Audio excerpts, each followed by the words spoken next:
Bonjour, alors on va reprendre la présentation des fascicules Alien, donc la collection Hachette qui permet de faire un alien de 1,20 m. Voilà, je vous ai déjà présenté donc les premiers numéros. Là il s'agit du numéro 4 et on va voir ce que ça donne immédiatement. Alors contre toute attente, moi je pensais qu'on continuait sur la tête et puis en fait non, apparemment c'est le montage du tibia droit. Voilà, donc une partie de la jambe et ça fait quand même très je mets des tuyaux partout. Et je vous le rappelle, je vous le redis, je ne vais pas monter cet alien, c'est une collection, un abonnement que j'ai pris pour un ami. Coucou Chris.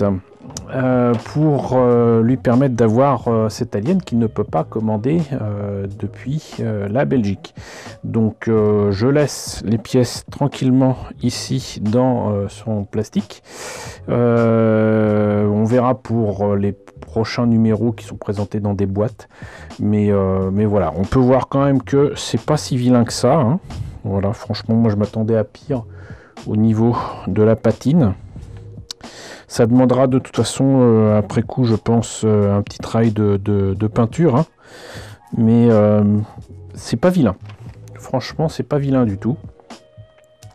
Et on voit que si c'est le tibia, c'est quand même grand. Très très grand.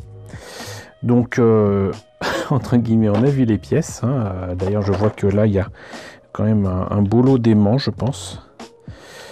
Des aimants d'aimants. Parce qu'il y a certaines pièces qui, comme avec l'Iron Man et d'autres collections, tiennent avec des aimants. Donc on a vu ça, maintenant on va voir ce que donne le fascicule. Alors, ce numéro 4, donc montage du tibia 3 droit à la découverte du Space Jockey, l'indécollable facehugger, c'est des rigolos chez Hachette. Alors, le tibia et la mâchoire rétractable. Bon, il y aurait donc des éléments pour les deux. Non, tibia, pièce de jonction, peau du mollet, tube 1, protection du mollet, aimant. Bon, c'est peut-être pour indiquer des choses à continuer à monter. Appliquez le point de colle sur les languettes du tube. Ouais, et là, reprenez l'ensemble du crâne et de la mâchoire rétractable ainsi que le câble. Branchez une des extrémités du table au moteur. Je comprends pas. C'est pas très clair, hein. Pas très clair. Parce que là, on passe non pas du coq à l'âne, mais du tibia au crâne. C'est assez bizarre. Et donc, bon. Découverte du Space Jockey. Alors ça, je pense que je vous en avais déjà parlé. Mais là, par exemple, l'image que vous voyez ici, ne sont pas des acteurs adultes qui sont dans les costumes, ce sont des enfants. D'ailleurs, sur les 3 enfants, il y en a 2 qui étaient des enfants de Ridley Scott. Et c'était pour rendre l'aspect du décor, avec donc ce qu'ils appellent ici le Space Jockey, donc cet alien fossilisé qui est encore dans son siège, pour rendre encore plus grand le décor. Toutes les scènes où on voyait donc les personnages en costume de loin, c'était des enfants, donc du coup comme ils étaient plus petits, ça rendait le décor 2 fois plus grand. Voilà. Mais c'était quand même un décor coûteux qu'ils mettent. Enfumer le plateau, bah oui, ça c'est la particularité de la découverte de cette planète étrange et de cette épave.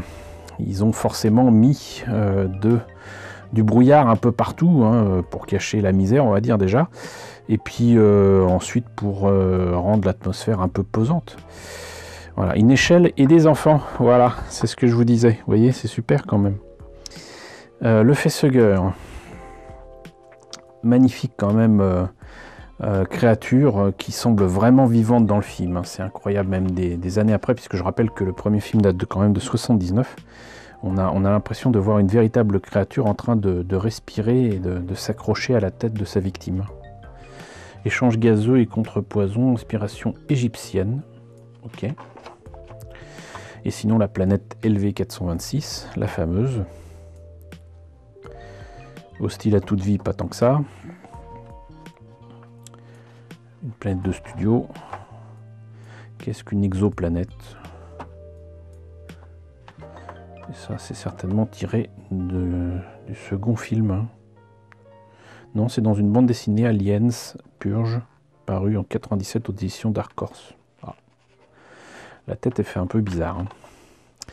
Et voilà, on en a fini avec le fascicule et ce numéro 4, qui est donc vendu en plus 11,99 €. Donc, bah écoutez, on a vu ça, on va avoir donc le numéro 5. En tout cas, dites-moi ce que vous en avez pensé. N'hésitez pas à liker, n'hésitez pas à partager, n'hésitez pas à vous abonner si ce n'est pas déjà le cas. Coucou aux nombreux abonnés qui nous ont rejoints ces derniers temps, bienvenue ici.